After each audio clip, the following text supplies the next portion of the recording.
На столах коробки с документами. У сотрудников приемной комиссии работа продолжается. А вот для абитуриентов, поступающих только по результатам ЕГЭ, наступает момент ожидания, когда время кажется вечностью. Накануне закончился прием документов на очную бюджетную форму обучения.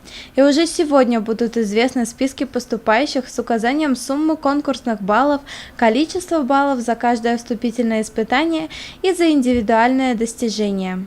26 июля завершается прием документов для лиц, которые поступают на бюджетной основе.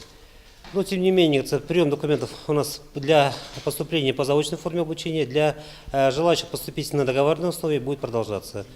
Поэтому тоже хочется пригласить тех людей, которые по каким-то причинам остались, отстали, как говорится. Пусть они подумают, взвесят, естественно, выберут ту специальность, направление подготовки, которое их интересует, и пусть к нам приходят учиться.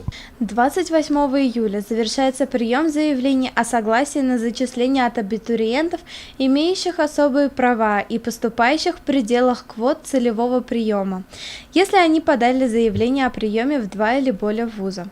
После чего начинается первый поток зачисления. Это примерно 80% от всего набора поступающих на бюджетной основе. Далее следует второй поток для завершения приема лиц, претендующих на бесплатное обучение. В этом году по приему по очной форме обучения подавали аттестаты абитуриенты более 180 заявок, более 75 заявок с дипломами о среднем профессиональном образовании. В итоге, по сравнению с прошлым годом, на порядок выше подали документы, всего свыше 250 заявок.